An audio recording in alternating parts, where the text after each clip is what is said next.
Yo les voy a hablar acerca de las complicaciones de la diabetes. Las principales complicaciones de la diabetes son la cetoacidosis diabética y el estado hiperosmolar hiperglicémico. La cetoacidosis diabética suele ser la primera presentación en los diabéticos, tanto tipo 1 como tipo 2. Es la complicación aguda más frecuente y más seria de la diabetes. Su pronóstico es malo, en especial en etapas extremas de la vida, tanto en niños como en ancianos. Tiene una incidencia anual entre 4.6 a 8 episodios por cada 1000 habitantes. Dentro de las características de los diabéticos tipo 2 que presentan una cetoacidosis diabética, tenemos ser latino, el sexo masculino, una edad media, padecer de sobrepeso o ser obeso con un índice de masa corporal entre 27 a 28 kilogramos por metro cuadrado, tener una historia familiar de diabetes o ser un debut diabético, es decir, una diabetes recientemente diagnosticada. Generalmente estas complicaciones de la diabetes suelen presentarse en diabéticos mal controlados. En cuanto a las características de la cetoacidosis diabética, esta presenta tres importantes características, como son la hiperglicemia, la acidosis metabólica y la cetoacidosis. Dentro de la fisiopatología, esta se caracteriza por una disminución de los niveles de insulina con un aumento de las hormonas contrarreguladoras. Estas hormonas contrarreguladoras son el glucagón, la adrenalina y la hormona de crecimiento. Estas hormonas, a su vez, estimulan la neoglucogénesis y la glucogenólisis, que lo que hace es aumentar los niveles de glicemia y lleva a que el paciente presente una hiperglicemia que tiene como consecuencia una hiperosmolaridad. El déficit de insulina, a su vez, actúa sobre el metabolismo de los hidratos de carbono, de los lípidos y de las proteínas. Este déficit de insulina, como les decía, aumenta las hormonas contrarreguladoras que actúan sobre el metabolismo de estos tres elementos. Hay un incremento también de la producción hepática y renal de glucosa, al mismo tiempo que hay un aumento en la producción de glucosa, existe también alteraciones en la utilización de la glucosa a nivel periférico, lo que hace que aumenten los niveles sanguíneos de glucosa. Dentro de la fisiopatología de la cetoacidosis diabética es importante saber cómo se producen los cuerpos cetónicos. Como les decía anteriormente, las hormonas contrarreguladoras actúan a nivel de los lípidos y también a nivel de los ácidos grasos, alterando su metabolismo y dan como consecuencia la producción de cuerpos cetónicos. Estos cuerpos cetónicos, como veremos más adelante, van a ser los responsables de la cetoacidosis en la cetoacidosis diabética. El aumento de los cetoácidos, que no son más que hidrogeniones, van a hacer que disminuya los niveles sanguíneos de bicarbonato, puesto que los hidrogeniones son atrapados por el bicarbonato en el plasma y por tanto este bicarbonato se consume. Baja el bicarbonato, al bajar los niveles de bicarbonato va a alterarse también el pH y vamos a tener una acidosis metabólica. Va a haber también cambios en cuanto al anión GAF, o denominado también hiato aniónico plasmático, que no es sino la diferencia entre los cationes y aniones medidos y no medidos. Este anión GAF suele estar elevado en la cetoacidosis diabética.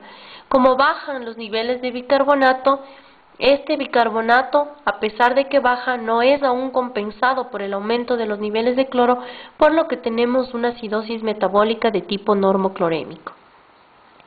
Dentro de los factores precipitantes de la cetoacidosis diabética tenemos las infecciones, la enfermedad cerebrovascular, el embarazo, el uso de ciertos medicamentos como son los diuréticos tiacídicos, los corticoides, el abuso de sustancias como son alcohol y drogas, ciertas enfermedades gastrointestinales como son la pancreatitis, una trombosis mesentérica, el síndrome de Cushing, pacientes que sufren un infarto miocardio, pacientes que han sufrido algún trauma, son los principales desencadenantes de la cetoacidosis diabética.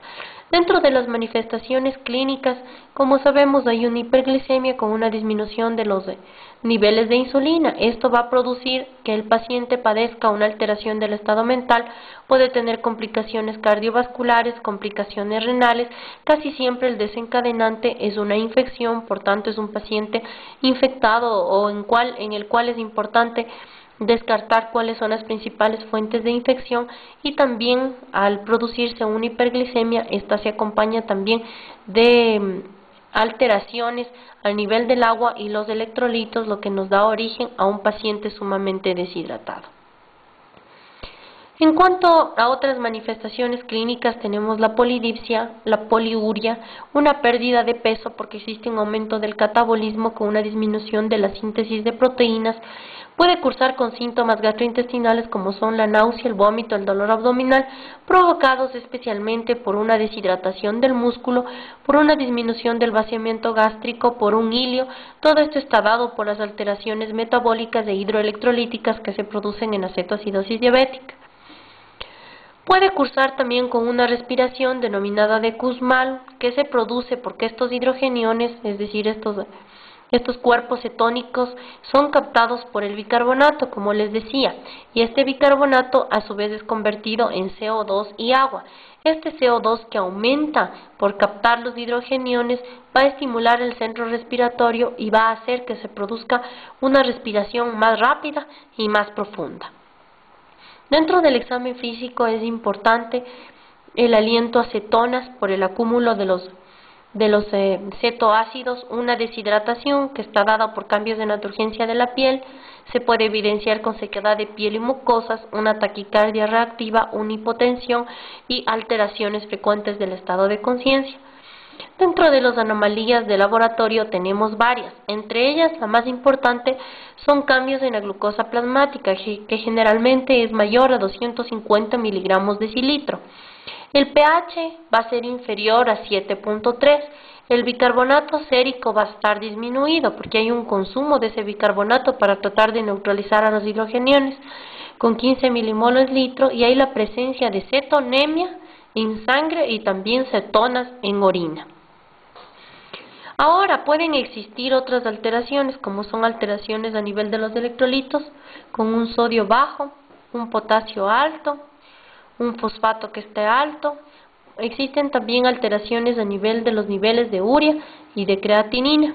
Hay que investigar la cuenta de glóbulos blancos porque estos son indicadores de algún proceso infeccioso. Hay que realizar un electrocardiograma para determinar los cambios en la conducción cardíaca que pueden ser producidos por las alteraciones hidroelectrolíticas. Como podemos ver, de acuerdo a los distintos valores plasmáticos de bicarbonato, al pH, a las cetonas urinarias y también a la cetonemia, y tomando en cuenta el anión Gap, se puede clasificar a la cetoacidosis diabética en leve, moderada o severa, como podemos apreciar en la tabla. Dentro de los objetivos del tratamiento, lo principal es mejorar el volumen circulatorio y la perfusión tisular, reducir gradualmente la glucosa y la osmolaridad plasmática para evitar el edema cerebral con una reducción brusca de la glucosa. Por tanto, debemos administrar insulina por vía intravenosa. Debe corregirse las alteraciones hidroelectrolíticas, y esto a la larga con la infusión de insulina va a resolver la cetoacidosis. Y lo más importante, que son identificar las causas y las comorbilidades que fueron las que precipitaron el cuadro de cetoacidosis. Muchas gracias por su atención.